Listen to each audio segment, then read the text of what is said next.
ونستغفره ونعوذ بالله من شرور أنفسنا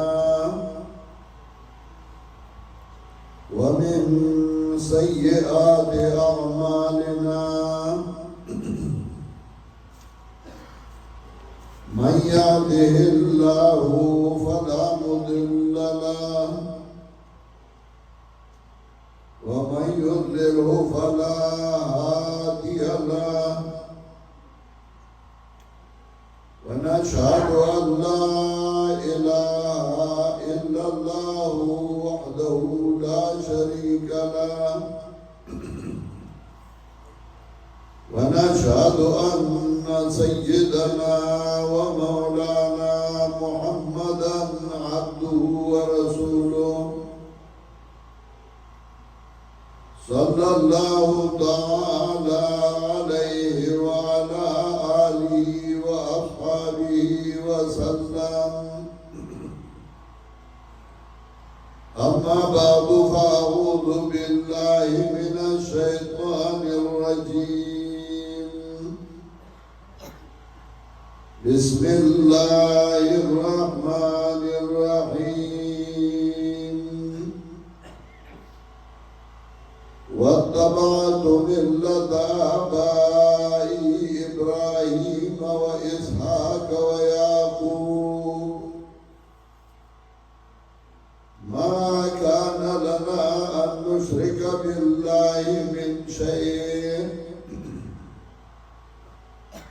ذلك من فضل الله علينا وعلى الناس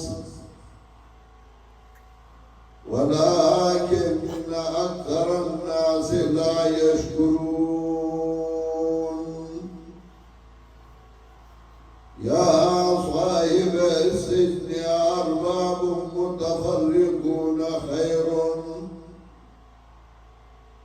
أرباب متفرقون خير أم الله الواحد القهار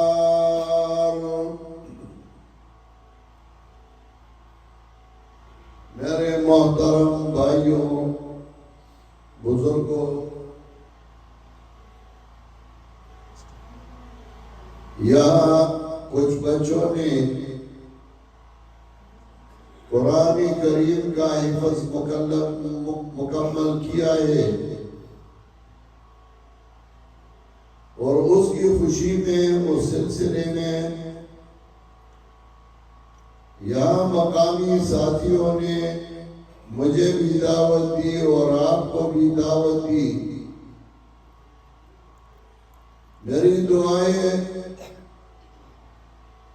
کہ اللہ تعالیٰ ان کے علم میں، ان کے عمل میں، ان کے عمر میں، ان کے گھر میں برکت عطا فرمائے. ہمیشہ عام انسانوں کی عادت ہے کہ جب کوئی خوشی آئے تو اپنی خوشی میں اپنے دوستوں کو، اپنے بزرگوں کو، اپنے رشتہ داروں کو بلاتے ہیں. جب کوئی غم آئے، تکلیف آئے تو پھر بلاتے نہیں بلکہ وہ دوست اور رشتہ دار خود آتے ہیں، ان کے غم، ان کی تکلیف میں ان کا ساتھ دیتے ہیں، ان کو تسلی دیتے ہیں. محلے والے یا گاؤں والے یا علاقے والے ان کو یہ نہیں کہتے کہ تمہارے پاس تمہارے غم میں، تکلیف میں رشتہ دار کیوں آئے. خوشی میں بلاتے ہیں، شادی بیاہ ہو اور کوئی خوشی ہو تو گاؤں والے رشتہ دار ان کو یہ نہیں کہتے کہ تم نے کیوں اس کو دعوت دی اور کیوں اس کو دعوت دی. کہتے ہیں بس اس کے مہمان ہیں، اپنے مہمانوں کو بلایا، ان کے مہمانوں کو دیکھ لیں گی کہ اس کے مہمان کون ہیں، کیا کہہ رہے ہیں، خوش آمدید کیجیے. گاؤں کے لوگ، علاقے کے لوگ، رشتہ دار آتے ہیں. مہمان کے اخلاق برے ہوں، عادات برے ہوں تو مقامی لوگ مہمان سے بھی متنفر ہوتے ہیں، اور جب مہمان کسی کے پاس آتا ہے تو اسی بھی متنفر ہو جاتے ہیں. یار یہ تم نے کیسے مہمان بلائے تھے؟ ان کے عادات ہی تھی، ان کے اخلاق ہی تھی، گالی دیتے تھے لوگوں کو. راستے میں جب جاتے تھے تو صحیح طریقہ ان کا نہ تھا، بیٹھنے کا طریقہ صحیح نہ تھا. اگر مہمان اچھے ہوں، خوش اخلاق ہوں، ان کی باتیں سمجھدار لوگوں کی باتیں ہوں، تو گاؤں والے، علاقے والے کہتے ہیں یار آپ کے پاس جو مہمان آئے تھے بڑے اچھے لوگ تھے، پھر کسی وقت پروگرام بنائے اور ان کو بلائے. لیکن مہمان کو دیکھنے سے پہلے اگر کوئی پروپیگنڈا کرے کہ تمہارے پاس مہمان آتے ہیں، ہم نے سنا ہے، لیکن وہ مہمان ایسا ہے، ایسا ہے، ایسا ہے، تو مقامی ساتھی اس کو کہتا ہے کہ یار مجھے تو اللہ تعالیٰ نے خوشی کا موقع دیا ہے، میں اپنے مہمانوں کو بلاتا ہوں، آپ آئیں خود دیکھیں، اچھا ہو تو اس کی بات دیکھ لو، اس کی بات مان لو، اس کی بات سنو. اگر مہمان برا ہو تو بے شک اس کی بات کو بھی نہ مانو اور میرے مہمان کی مہمان نوازی بھی نہ کرو. لیکن کچھ لوگ ایسی ہوتی ہیں جو نہ مہمان کو سنتے ہیں، نہ مہمان کی بات کو سمجھتے ہیں، نہ مہمان کو خوش آمدید کہتے ہیں، نہ مہمان سے ملتے ہیں. لیکن پہلے سے جو پروپیگنڈا ہوتا ہے اس پروپیگنڈے کا شکار بن جاتا ہے. اور یہ ابھی نہیں، آج کل نہیں، کیونکہ آج کل تو دیوبندی ہے، بریلی ہے، اہل حدیث ہے، دوسرے ہیں. کوئی کہتا ہے یہ دیوبندی ہے، کوئی کہتا ہے بریلی ہے، کوئی کہتا ہے یہ اہل حدیث ہے، کوئی کہتا ہے یہ فلاں ہے، یہ فلاں ہے. لیکن جب بات سنے تو پتہ لگتا ہے کہ یہ قرآن و سنت کے تابع لوگ ہیں. ایسی بات نہیں کہ ہم زیارت کو نہیں مانتے، ہم زیارتی قبور کو مانتے ہیں، بلکہ ہم کہتے ہیں کہ جناب رسول اللہ صلی اللہ علیہ وسلم نے خود بھی قبور کی زیارت کی ہے. کوئی کہتا ہے پیروں کو، فقیروں کو نہیں مانتا. ہم کہتے ہیں ہم پیروں فقیروں جو نیک بندے ہیں ہم ان کے خاک پائے ہیں، ہم ان کی عزت و احترام کرتے ہیں، زندہ ہو تو ان سے دعائیں لیتے ہیں. کون ہے جو پیر و فقیر کو نہیں مانتا، جو اولیاء کرام کو نہیں مانتا؟ کوئی کہتا ہے یہ خیرات و صدقات کو نہیں مانتے. ہم کہتے ہیں بھائی ہم خود خیرات و صدقات دیتے ہیں، جب خود دیتے ہیں تو پھر کیوں نہیں مانتے؟ لیکن ہم کہتے ہیں خیرات و صدقات کرتے رہو. جناب رسول اللہ صلی اللہ علیہ وسلم کے طریقے سے کون ہے جو خیرات و صدقات کو نہیں مانتا؟ لیکن آج کل نہیں،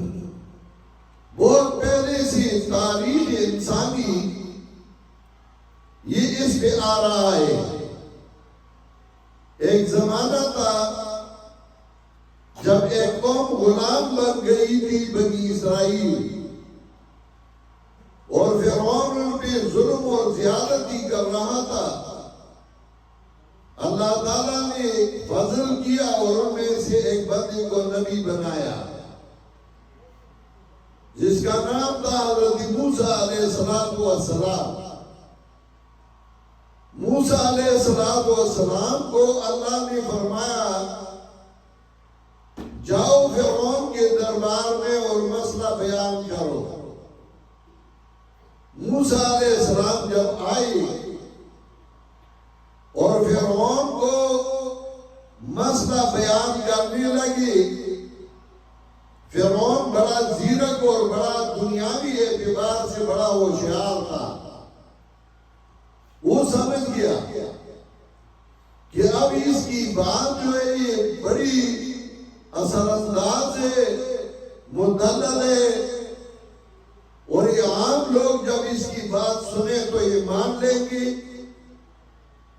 اب لوگوں میں پروپیگنڈا کرنا شروع کیا تاکہ لوگ اس سے متنفر ہو جائے، اس کی بات کو نہ سنیں، اس کی بات کو نہ مانے۔ فرعون کہنے لگا انی اخاف ان یبدل دینکم، انی اخاف ان یبدل دینکم او ان یظہر فی الارض الفساد۔ دو باتیں کہنے لگا، اپنی قوم کو کہنے لگا انی اخاف ان یبدل دینکم، مجھے ڈر ہے، میں ڈرتا ہوں ایسا نہ ہو کہ تمہاری دین کو تبدیل کرے، تمہاری دین کو بگاڑے۔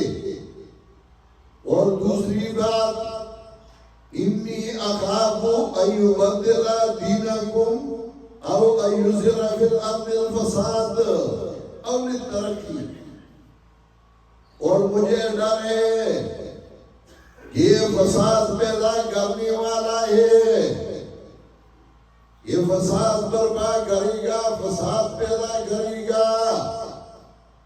آپ ابھی بھی سوچ لیں، جب کوئی نیک عالم، قرآن کا خدمتگار جب کسی قوم کو اللہ کا کتاب سناتا ہے، پروپیگنڈی شروع ہو جاتے ہیں، یہ دین کو بگاڑ رہا ہے، یہ دین کی مخالف ہے، اور دوسرا ہے کہ دہشت گرد ہے اور یہ فسادی ہے۔ یہ پروپیگنڈا آج کل کا نہیں، بہت پہلے سے یہ پروپیگنڈا شروع ہے۔ اب بھی کہتے ہیں کہ یہ لوگ فسادی ہیں، دہشت گرد ہیں، اور یہ لوگ جو ہے یہ دین کو بگاڑ رہے ہیں، جو اصل دین کا ہمارا اس کو بگاڑ رہے ہیں۔ ہمارے باپ دادوں نے جو کچھ کیا ہے وہی ہمارا دین ہے۔ باپ دادی دو قسم کے ہیں، ایک وہ جو دین سے باخبر تھے، جن کو دین کی سمجھ تھی، اور دوسرے وہ جو دین سے بے خبر تھے، ان کو کسی بھی دین کا طریقہ نہیں سکھایا تھا۔ قرآن کریم نے یہ دونوں ذکر کیے ہیں۔ مشرکین کا ذکر جب قرآن کریم کرتے ہیں تو اللہ تعالیٰ فرماتے ہیں کہ یہ لوگ کہتے ہیں ہمارے آباء و اجداد نے جو کچھ کیا ہے وہی کرتے رہیں گے، ہمارے بزرگوں نے جو کچھ کیا ہے ہم اسی کتابیں اور ہم اسی وہی کرتے رہیں گے جو ہمارے بزرگ کر رہے تھے۔ اگرچہ بزرگ پیغمبر نہ تھے، اگر بزرگ غلط راستے پہ جا رہے ہو تو ان کی تابعداری پھر لازم نہیں۔ اور قرآن کریم میں بھی اللہ رب العزت نے فرمایا اَوَلَوْ كَانَ آبَاؤُهُمْ لَا يَعْقِلُونَ شَيْئًا وَلَا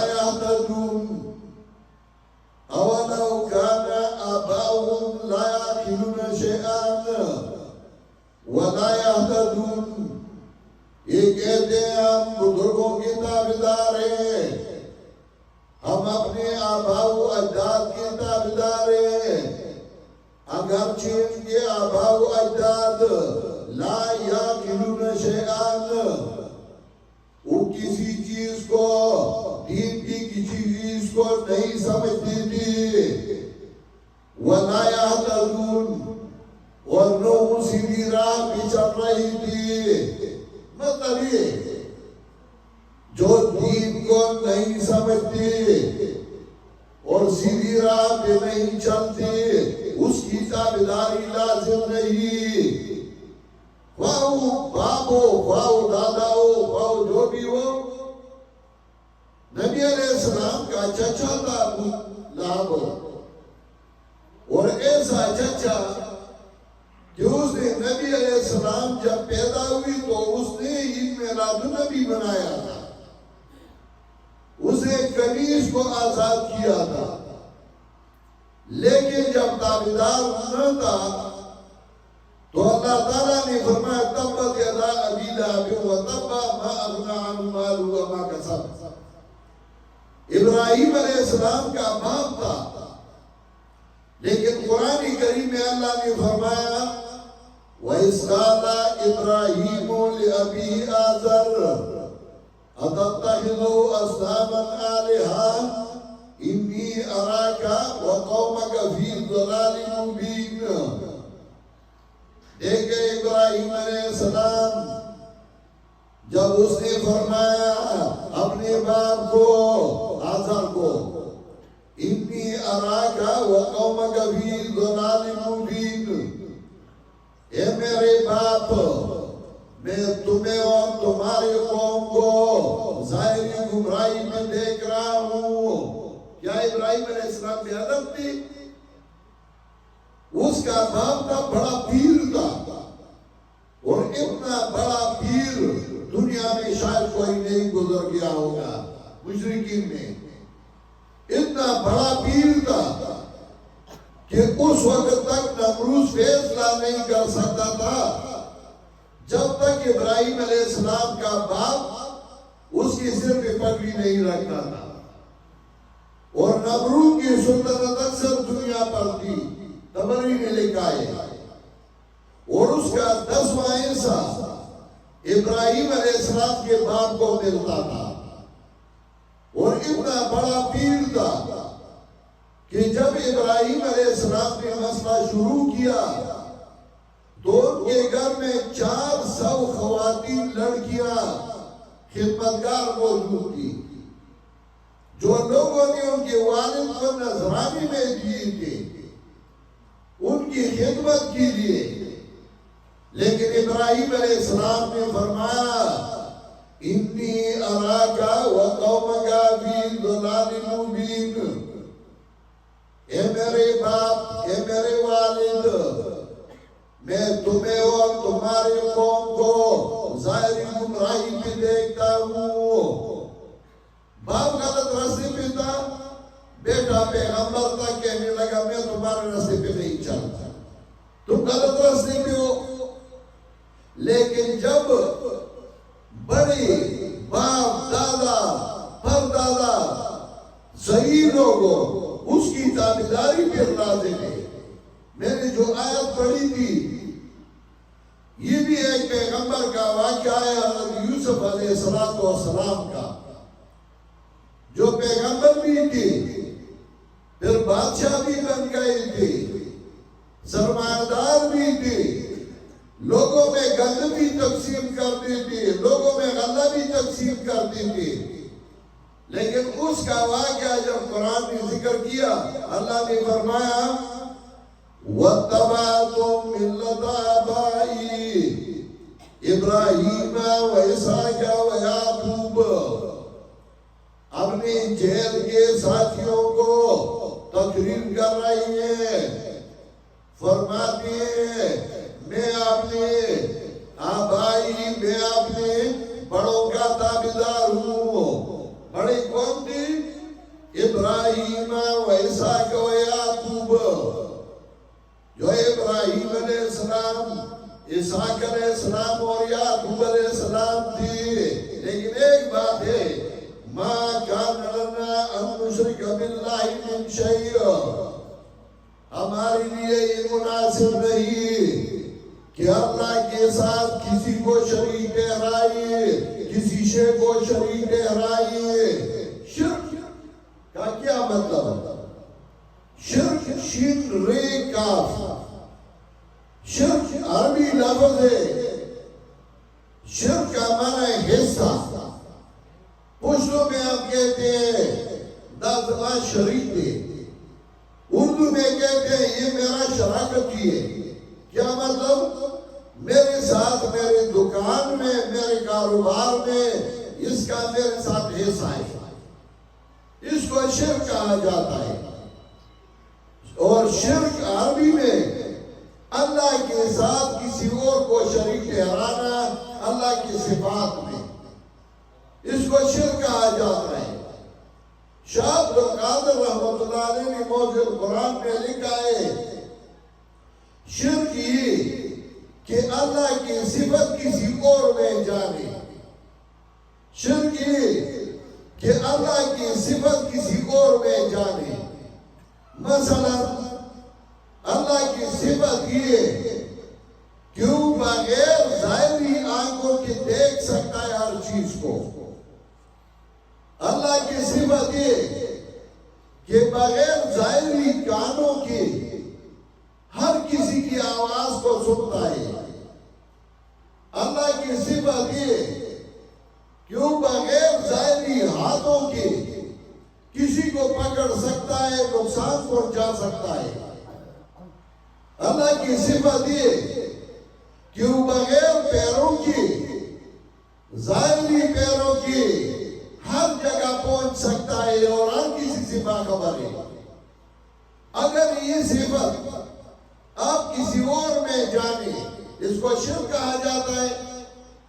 اور سورہ اعراف آیت نمبر 194 میں اللہ نے فرمایا، ان الذین تدعون من دون اللہ عباد امثالکم، یقیناً وہ لوگ جن کو تم اللہ کے بغیر پکارتے ہو، عباد امثالکم، تمہاری جیسی بندی ہے۔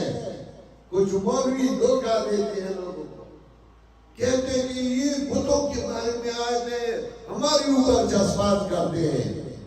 ہم کسی کے اوپر جذبات نہیں کرتے، لیکن ہم یہ کہتے ہیں کہ اللہ نے فرمایا عباد امثالکم، بندے ہیں اور تمہاری جیسے بندے جن کو تم پکارتے ہو۔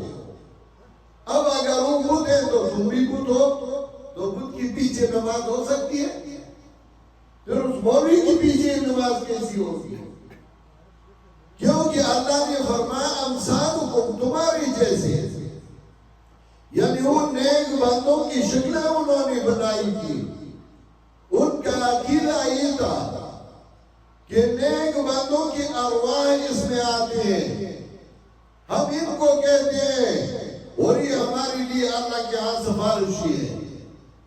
سورہ یونس 11-12 آیت نمبر 18 لکھے اپنے پاس، اور پھر جا کے اپنے گھر میں قرآن کریم کھول دے اور دیکھ لے۔ سورہ یونس 12 نمبر 11 آیت نمبر 18 اللہ نے فرمایا، وَيَعْبُدُونَ مِن دُونِ اللَّهِ مَا لَا يَضُرُّهُمْ وَلَا يَنفَعُهُمْ وَيَقُولُونَ هَؤُلَاءِ شُفَعَاؤُنَا عِندَ اللَّهِ، یہ اللہ کے بغیر ان کی عبادت کرتے ہیں جو نہ ان کو ضرر پہنچا سکتے ہیں اور نہ ان کو فائدہ پہنچا سکتے ہیں۔ پھر کیوں ان کی عبادت کرتے ہیں؟ نظر و نیاز، چڑھاوے، منت منوتی ان کے نام کیوں دیتے ہیں؟ وَيَقُولُونَ هَؤُلَاءِ شُفَعَاؤُنَا عِندَ اللَّهِ، یہ کہتے ہیں کہ یہ ہمارے لیے اللہ کے ہاں سفارشی ہے۔ ہم ان کے نام پہ نظر و نیاز دیتے ہیں، منت منوتی دیتے ہیں، ان کی عبادت کرتے ہیں اس نیت سے کہ یہ ہمارے لیے اللہ کے ہاں سفارشی ہے۔ ان کا یہ عقیدہ تھا۔ اگر آج کل کے مسلمانوں کا یہ عقیدہ ہو تو میرے بھائی خود سوچ لے کہ تمہارا اور ان کے عقیدے میں کیا فرق ہے۔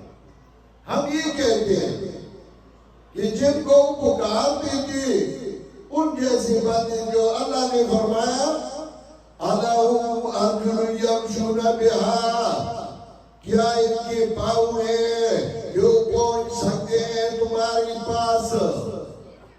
جن کو تم پکارتے ہو کیا ان کے پاؤں ہیں جو وہ آ سکتے ہیں تمہارے پاس؟ اب لَهُمْ أَيْدِيٌ يَبْطِشُونَ بِهَا، کیا ان کے ہاتھ ہیں جو پکڑ سکتے ہیں ان کے ساتھ؟ اب لَهُمْ أَعْيُنٌ يُبْصِرُونَ بِهَا، یا ان کے آنکھیں جو دیکھ سکتے ہیں ان کے ساتھ؟ اب لَهُمْ آذَانٌ يَسْمَعُونَ بِهَا، یا ان کے کان ہیں جو وہ سن سکتے ہیں ان کے ساتھ؟ اگر بغیر اس کی کرتے ہیں تو یہ تو اللہ کی صفت ہے، اور اگر یہ ہو تو بتائیں کیسے تمہارے پاس آ سکتے ہیں؟ ہمارے علاقے میں لوگ کہتے تھے یا پیر بابا را مدد سے، پیر بابا کو پکارتے تھے۔ پیر بابا ایک نیک بندہ تھا، ولی اللہ تھا، ان کا والد بابر کی فوج میں بہت بڑا سپاہ سالار تھا، اور پیر بابا ایک نیک بندہ تھا، لیکن پھر لوگ اس کو پکارتے تھے۔ یہ عقیدہ تھا کہ وہ ہمارے پاس پہنچ سکتے ہیں۔ انسان اسباب کے ذریعے سے پہنچ سکتا ہے، بغیر ظاہری اسباب کی امداد کرنے والا صرف اللہ ہی، اللہ کے بغیر اور کوئی نہیں۔ ہم یہ کہتے ہیں، ہم یہ کہتے ہیں کہ ہم نہ باپ دادا کی بات کو پیش کرتے ہیں نہ کسی اور کی۔ قرآن کریم میں اللہ نے جو کچھ بیان فرمائے اسی کو مان لو۔ قرآن کریم میں اللہ نے کئی واقعات ذکر کیے، بڑے بڑے پیغمبر ہیں، جب وہ مصیبت اور تکلیف میں پھنس گئے تو اپنے باپ دادی کو نہیں پکارتے، صرف اللہ ہی کو پکارتے ہیں۔ اللہ نے فرمایا وَأَيُّوبَ إِذْ نَادَىٰ رَبَّهُ أَنِّي مَسَّنِيَ الضُّرُّ وَأَنتَ أَرْحَمُ الرَّاحِمِينَ۔ حضرت ایوب ایک پیغمبر تھے، ان کو بیماری لگی تھی، کچھ لوگ کہتے ہیں اس کے بدن میں کیڑی پیدا ہوئی، پھر لوگوں نے باہر کچرے میں ڈال دیا، یہ جھوٹ بولتے ہیں۔ پیغمبر کے بدن میں وفات کے بعد بھی کیڑی پیدا نہیں ہوتی تو زندگی میں کیسے کیڑی پیدا ہوئی؟ پیغمبر اللہ تعالیٰ کا خاص بندہ ہے۔ ہاں بیمار تھے، اور بیماری اللہ تعالیٰ نے اس پہ لائی تھی، تو اللہ تعالیٰ کو پکارنے لگے وَأَيُّوبَ إِذْ نَادَىٰ رَبَّهُ أَنِّي مَسَّنِيَ الضُّرُّ وَأَنتَ أَرْحَمُ الرَّاحِمِينَ۔ یاد کر ایوب علیہ السلام کو، کہنے لگا یا اللہ مجھے تکلیف پہنچا، آپ بڑے مہربان ہیں۔ فَاسْتَجَبْنَا لَهُ فَكَشَفْنَا مَا بِهِ مِن ضُرٍّ۔ اللہ فرماتے ہیں میں نے اس کی دعا قبول کی اور میں نے اسے وہ تکلیف ہٹا دی۔ یونس علیہ السلام مچھلی کے پیٹ میں اپنے آپ کو بچا نہیں سکتا، تو اللہ نے فرمایا وَظَنُّونِ إِذْ ذَهَبَ مُغَاضِبًا فَظَنَّ أَن لَّن نَّقْدِرَ عَلَيْهِ فَنَادَىٰ فِي الظُّلُمَاتِ أَن لَّا إِلَٰهَ إِلَّا أَنتَ سُبْحَانَكَ إِنِّي كُنتُ مِنَ الظَّالِمِينَ۔ دیکھیں یونس علیہ السلام مچھلی کے پیٹ میں کس کو پکارتا ہے؟ وہ یہ نہیں کہتا کہ یا آدم علیہ السلام میری مدد کر، یا نوح علیہ السلام میری مدد کر، پکارتا ہے تو صرف اللہ کو کہ یا اللہ میری مدد کر. اور دعا میں 3 شروط ہیں اور تینوں پوری کرتے ہیں. پہلا یہ کہ جس سے مانگتے ہو اپنا حاجت اس کے پاس سمجھو کہ یہ میرا حاجت پورا کر سکتا ہے. دوسرا ہے کہ اپنے آپ کو محتاج سمجھو. اگر کسی مولوی کے پاس کتاب ہو اور تم کہتے ہو تمہارے پاس کتاب ہے لیکن میری ضرورت نہیں ہے، تو کہتا ہے نہیں ہے تو پھر میرے پاس کیوں آئے. اپنے آپ کو محتاج سمجھو. اور دوسرا یہ، تیسرا یہ کہ اپنے آپ کو کمزور سمجھو کہ میں کمزور ہوں. یونس علیہ السلام کی تینوں پوری کی. پہلا اللہ الہ الا انت، کوئی حاجت پورا کرنے والا نہیں بغیر آپ کی، صرف تو ہی میرا حاجت پورا کر سکتی ہو. اور دوسرا سبحانک، اللہ تو پاک ہے، حسدار سے پاک ہے، کمزوری سے پاک ہے. اور تیسرا انی کنت من الظالمین، ظلم بھی معنی کبھی، یہ معنی کہ میں ظالم ہوں معاذ اللہ. انبیاء علیہ السلام معصوم میں ظالم نہیں ہو سکتے. ظلم کا معنی ادھر ہے کبھی، جیسا کہ سورہ کاف میں آیت نمبر 32 میں اللہ نے فرمایا کِلْتَا الْجَنَّتَيْنِ آتَتْ أُكُلَهَا وَلَمْ تَظْلِمْ مِنْهُ شَيْئًا. ظلم میں معنی کبھی، تو معنی انی کنت من الظالمین، میں ان لوگوں میں سے ہوں جس کے پاس اسباب نجات کم ہے. میں اپنے راضی کر سکتا ہوں، نہ میرے پاس کوئی لانچ اور کشتی ہے، میں ادھر سے نہیں نکل سکتا. فَاسْتَجَبْنَا لَهُ وَنَجَّيْنَاهُ مِنَ الْغَمِّ. اللہ فرماتے ہیں میں نے فوراً اس کی دعا قبول کی. تیسرا پیغمبر زکریا علیہ السلام، 100 سال عمر تھی ان کی، اور ان کی بیوی 80 سال کی تھی. اس کا بیٹا نہ تھا. تو ہر بندہ چاہتا ہے کہ میرا کوئی جانشین ہو، کوئی وارث ہو. دنیا دار لوگ کہتے ہیں مجھے میرے لیے وارث ہو تاکہ میری زمینوں کو سنبھالے، میرے کاروبار کارخانوں کو سنبھالے. دینی لوگ چاہتے ہیں کہ میرا وارث ہو، میرے بعد دین کی خدمت کری. تو زکریا علیہ السلام فرمانے لگے وَزَكَرِيَّا إِذْ نَادَىٰ رَبَّهُ رَبِّ لَا تَذَرْنِي فَرْدًا وَأَنتَ خَيْرُ الْوَارِثِينَ. اے میرے رب مجھے اکیلا نہ چھوڑو، آپ بہتر وارث دینے والے ہیں. فَاسْتَجَبْنَا لَهُ وَوَهَبْنَا لَهُ يَحْيَىٰ.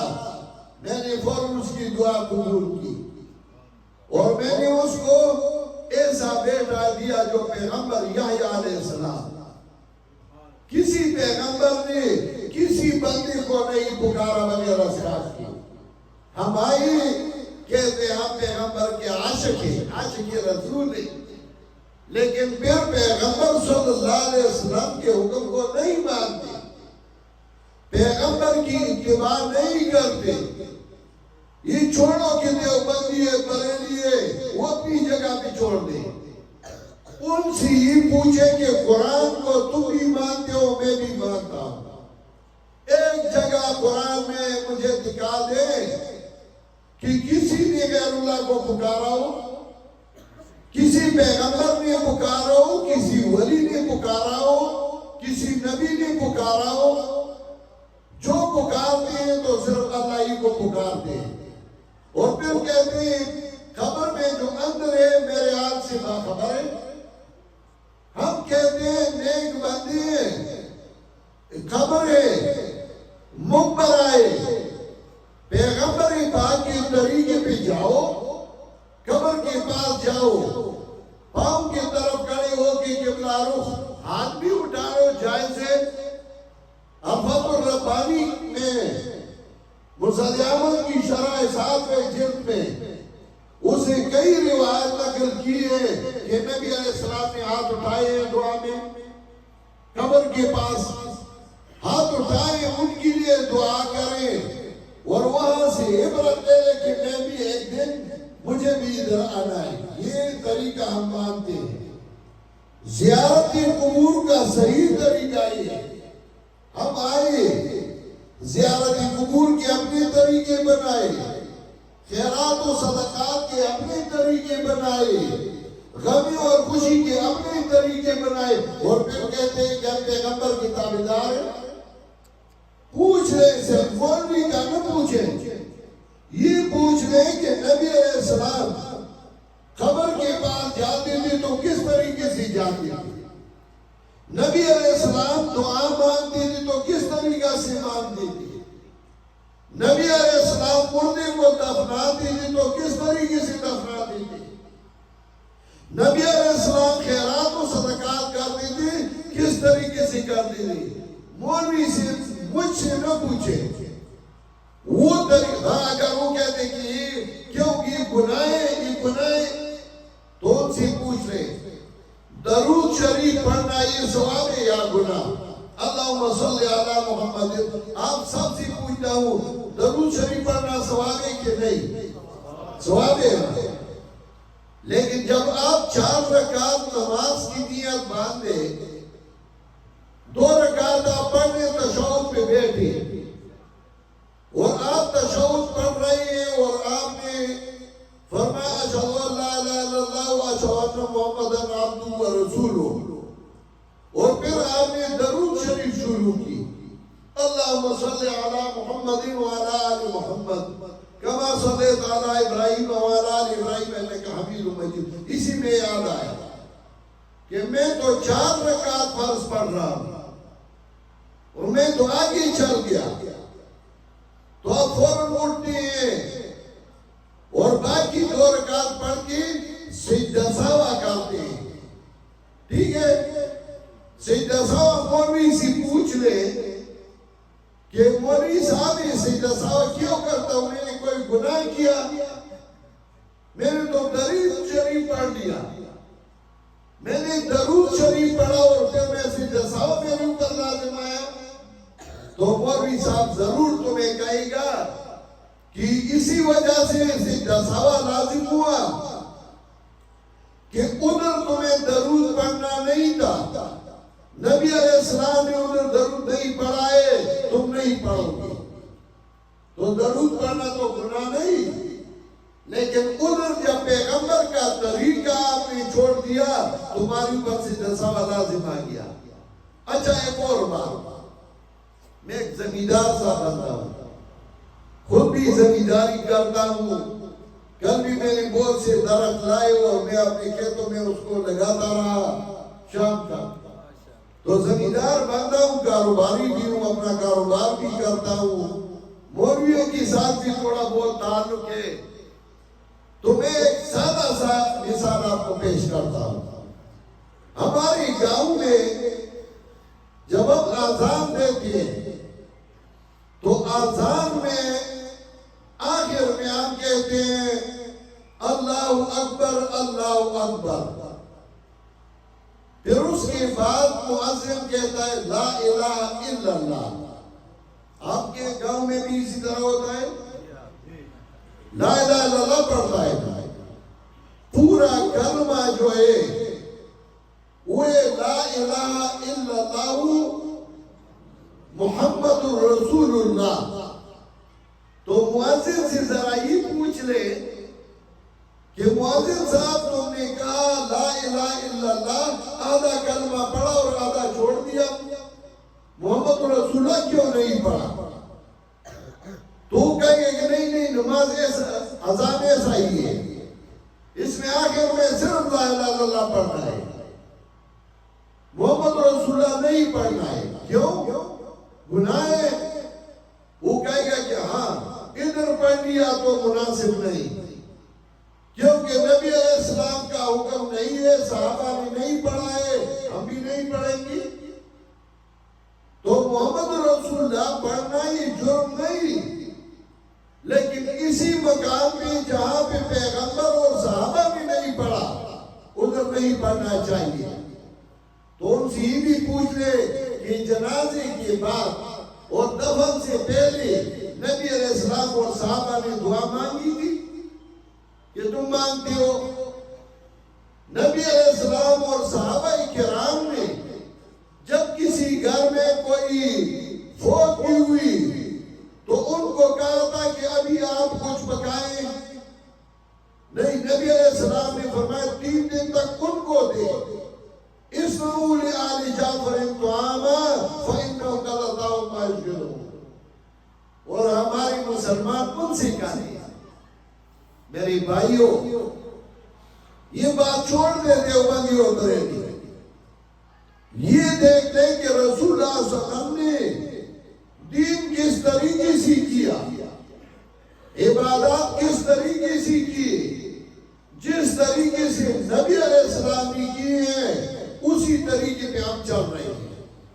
اگر آپ بھی اسی طریقے پہ چل رہے ہو لوگ تمہیں بھی پنجیری کہیں گے. یہ پنجیر کوئی دین نہیں اور نہ کوئی مذہب ہے. یہ قرآن و سنت کی تابعداری ہے.